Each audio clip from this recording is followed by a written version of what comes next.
Welcome to Kit's Myths and Mysteries, exploring astonishing events that have occurred in a world you thought you knew. Picture this: a colossal road network stretching over 25,000 miles. It winds its way through modern-day Ecuador, Peru, Bolivia, Argentina, and Chile. This isn't some modern superhighway. This is a road engineered to conquer the Andes, wrapping around impossibly steep mountainsides and even tunneling directly through solid rock. Now let this sink in. This entire system was engineered in the 15th century by the masterful Incan Empire. It's a feat that continues to baffle engineers and historians to this day. How could a civilization without modern technology achieve something so monumental? This vast network, known as the Capac-On, was the lifeline of the Incan Empire. But here's a fascinating detail. The Incas didn't use wheeled vehicles. So, what was this massive road for? It was designed purely for foot traffic. Think about that for a moment. An entire infrastructure built for people and pack animals like llamas. The road's surface reflects this purpose. While some sections are beautifully paved with stone cobbles, particularly near important centers, most of it is a simple dirt path. Varying in width from about 3 to 15 feet, the Incas were obsessed with efficiency.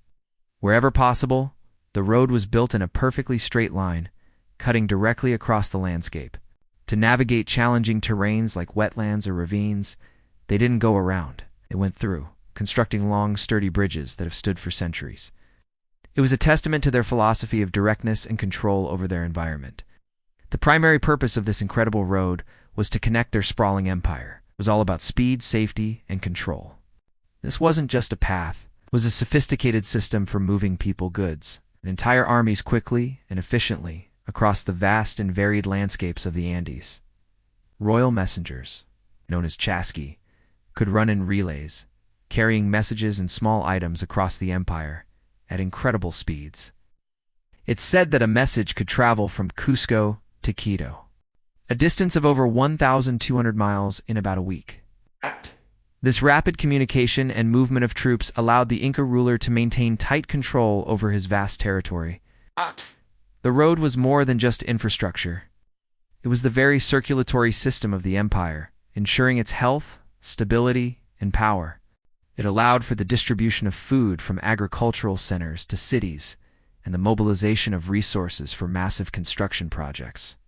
It was, in every sense, the backbone of Incan society. The engineering behind the Capac-On is nothing short of genius, showcasing remarkable architectural innovations that were far ahead of their time. The Incas were masters of adapting to their environment. They built sophisticated drainage systems with gutters and culverts to prevent erosion and washouts during heavy rains, a constant threat in the mountainous regions. On steep slopes, instead of creating dangerously sharp inclines, they engineered elegant switchbacks that made the journey safer and less strenuous. Suspension bridges made of woven grass cables spanned deep canyons, some stretching for hundreds of feet. These bridges were so strong and well-maintained that they were used for centuries. But the feature that truly puzzles modern historians and architects is the tunnels. The Incas carved tunnels that run through solid rock, sometimes for miles. How did they achieve this with only bronze and stone tools? The sheer scale of the project is mind-boggling. The best estimate is that it took about 80 years for them to construct this 25,000-mile network. Still, when you consider the technology they had, it remains one of history's greatest engineering mysteries. And as a final tasty little fact to chew on, the Incas weren't just master builders. They were also culinary innovators. They were the ones who invented freeze-dried potatoes, or chuno. By exposing potatoes to the freezing night temperatures and sunny days of the Andes, they created a lightweight, long-lasting food source that could be stored for years, perfect for feeding armies and populations along their incredible road system.